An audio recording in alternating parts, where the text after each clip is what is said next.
sua palavra, ela não voltará vazia.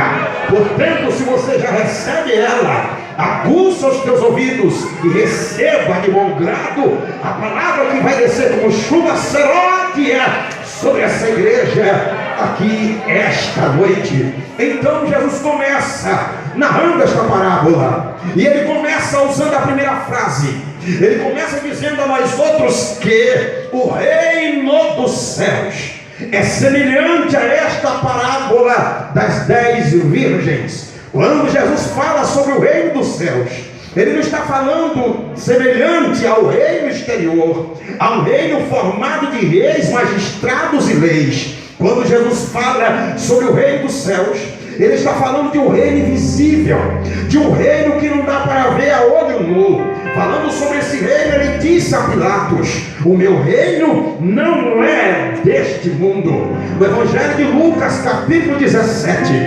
versículo de número 20, ele diz que o seu reino não vem com aparência exterior. E ele conclui no versículo 21 dizendo que o reino dele está dentro de nós. Aí ele continua narrando esta parábola. Depois que ele fala sobre o reino, aí vem a segunda frase. Ele disse que o reino dos céus é semelhante a 10 moças. Ora, você poderia me perguntar, pastor, não poderia ser 9? Por que 10? Aqui eu vou lhe ensinar esta noite. Quando Jesus fala 10, o número 10 tem uma grande importância, um grande significado para o povo judeu. O número 10 fala do número da totalidade. O número 10 fala do número da completude das coisas. Toda vez que você ouve falar 10 na Bíblia, está falando da completude, da totalidade das coisas. Quando Jesus fala da parábola da dracma, ele fala que a mulher tinha 10 dracmas, perdeu uma, então não ficou completa, voltou até a completude quando encontrou a última dracma, formando 10 dracmas. Quando ele narra a parábola dos talentos, ele diz que um tinha 5 talentos, trabalhou, granjeou mais 5, ficou com 10. Falando sobre 10, lembramos-nos logo dos 10 mandamentos. Portanto, o número 10 fala da completude, da totalidade de todas as coisas. E o que isso tem a ver, pastor, com essa parábola? Tem tudo a ver. Sabe o que tem a ver? É que quando Cristo voltar para arrebatar a sua igreja, o Espírito Santo que aqui está, com este povo, com esta igreja, quando Cristo tomar ela para o céu, ele já estará completando e fazendo com que toda obra que ele veio fazer na terra seja então finalizada. O apóstolo Paulo, ele escrevendo uma das suas cartas, Paulo terminou dizendo a nós outros que o anticristo, ele ainda não apareceu, ele ainda não estabeleceu seu plano, seu governo terreno, porque existe um que o impede. E sabe quem é que impede? O Espírito Santo. Mas quando a igreja for arrebatada, então a obra dele será completa. É por essa razão que Jesus Cristo usa o número 10. Aí ele continua, eu vou dissecando aqui o texto. Depois de 10, Jesus disse que o reino dos céus é semelhante a 10 moças. Mas não era qualquer moça. Ele dá uma característica peculiar dessas 10 moças. Ele disse que eram 10 moças virgens. Ora, quando Jesus fala sobre isso, Jesus está falando muito especialmente de alguém que não foi contaminado. Jesus está falando de alguém que não foi tocado. Jesus está falando de alguém sem mancha. E Paulo disse que a igreja que o Senhor virá arrebatar é uma igreja sem mancha, sem mácula, uma igreja incontaminada. Ele continua nessa parábola mostrando algumas coisas de suma importância para nós.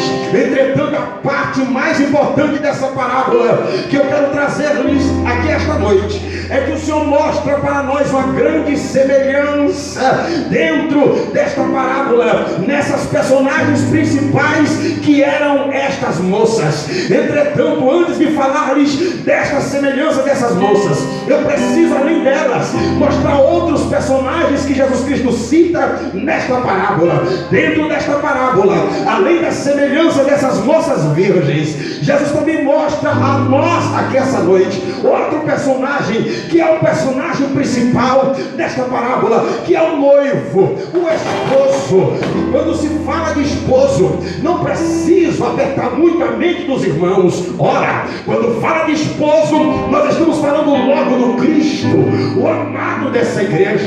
Você lê em Apocalipse, capítulo 19, versículo de número 6, salvo engano, assim escrito está: vinde as bodas do Cordeiro, porque a noiva já se aprontou. O noivo aqui nessa parábola é o Senhor Jesus Cristo, que virá um dia arrebatar esta igreja depois do noivo. Aí você me pergunta, pastor, e cadê a noiva? Detalhe, você percebe nesta parábola que Jesus não fala da noiva. Você percebe nessa parábola que Jesus Cristo fala das 10 moças. Jesus fala dele, Jesus fala da voz da meia-noite, mas não aponta a noiva. Jesus não mostra a noiva. Ora, casamento sem noiva não é casamento. Por que razão então Jesus não mostra a noiva? Sabeis por quê? Porque a igreja sempre foi um mistério. A igreja sempre esteve oculta. Se você ler na carta de Paulo aos Romanos, capítulo de número 16, versículo de número 23 a seguir, o apóstolo Paulo fala-nos que a igreja era um mistério que estava oculto até dos anjos dos céus e até das potestades que são os demônios. Quando a gente lê na carta aos Efésios, a partir do capítulo 1 até o capítulo 5, Paulo sempre se refere à igreja como um mistério oculto em Deus. A igreja estava no coração de Deus. Quando você lê Efésios capítulo 5, versículo 32, o apóstolo Paulo disse: eis que vos digo um mistério. E eu não falo só do casamento do homem com a mulher, mas eu também falo de Cristo e da igreja. E quando foi, pastor, que a igreja foi desvendada? Sabe quando a igreja foi desvendada? No dia que Cristo veio a essa terra, ele começa a fundar a igreja, e ela foi inaugurada no dia de Pentecostes. Entretanto, a igreja universal ainda é uma igreja que está velada. A igreja universal que será arrebatada, nenhum de nós sabemos como ela é, como será a sua característica. Sabe quando essa igreja será revelada totalmente? Será no dia do arrebatamento, quando todos aqueles que forem arrebatados reunir-se com os que morreram em Cristo, reunir-se com os heróis da fé nas bodas do Cordeiro. É nessa hora que o véu da noiva será desvendada e a igreja será revelada para o noivo lá nas bodas. É por esta razão que a noiva não aparece. É por essa razão que o Senhor não aponta a noiva. Entretanto, preciso mostrar a semelhança dessas 10 moças. Quando eu leio esse texto, você também vê comigo que todas elas eram virgens. Todas elas estavam vestidas de branco. Todas elas foram convidadas para a mesma festa de casamento. Todas elas estavam no mesmo lugar. Todas elas tinham preparado para fazerem parte desta festa. Havia muita semelhança. Todas elas tinham lâmpadas consigo. Entretanto, uma diferença começou a surgir. Uma diferença começou a aparecer. E sabe quando foi que a diferença apareceu nessas 10 moças? Foi quando o noivo tardou. Aleluia! Jesus Cristo disse: e tardando o Espírito esposo. Dormiram todas. É aqui que começa a aparecer a diferença dessas 10 moças. Sabe qual foi a diferença? É que todas elas dormiram. Até aí nós temos uma semelhança muito grande. Entretanto, quando elas dormem, a lamparina de 5 continua acesa. Enquanto elas dormem, a lamparina de outras 5 começaram a se apagar. Elas iam dormindo e a lâmpada se apagando.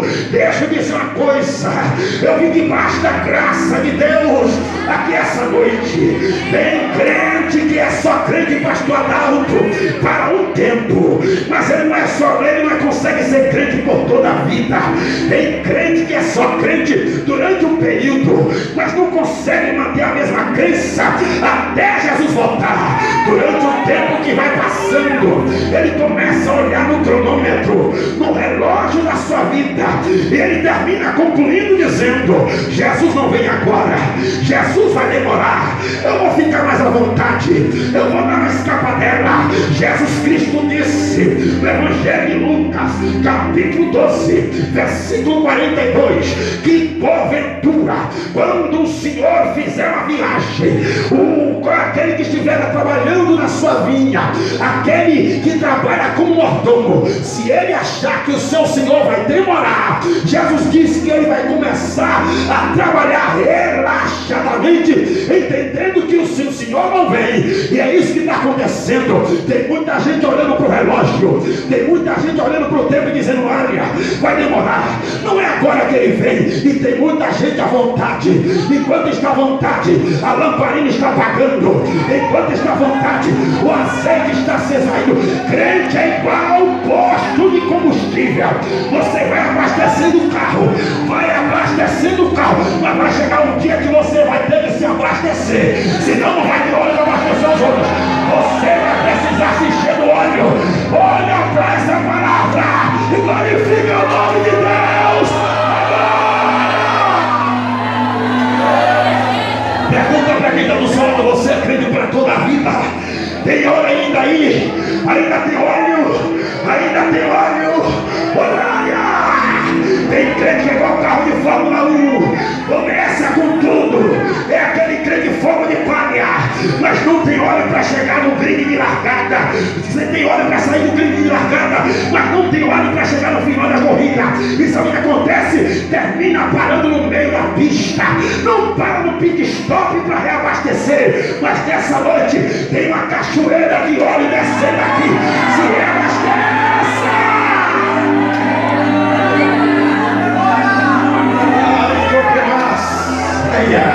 Aleluia! Oh glória! Oh glória! A Bíblia ainda diz que outra coisa importante acontece, outra diferença começa a surgir na vida dessas moças. Entretanto, antes de mostrar a diferença, eu preciso mostrar algo importante aqui, que Jesus Cristo fez questão de relatar nessa parábola. Antes de mostrar essa diferença, o que é, pastor, que Jesus mostrou de tão importante aqui? Sabe o que foi que ele disse para nós de tão importante? É que ele terminou dizendo para nós, pastor Adalto, que todas elas dormiram. Eu estava lendo isso ontem e estava lendo isso hoje, e aqui nós não temos aqui diferença. Todas elas indistintamente, aqui não tem separação. Jesus disse que todas elas dormiram, tardando o esposo. Todas dormiram. Olha, como eu disse a vocês aqui essa noite, essa mensagem totalmente escatológica. E quando Jesus disse que todas elas dormiram, isso tem muito a ver conosco, muito especialmente nesse tempo odierno. Eu preciso dizer-lhes algo aqui essa noite. Se você nunca teve essa revelação divina, eu vou te falar agora. A igreja que vai ser arrebatada, ela vai passar por um período de dormência, por um período de inércia.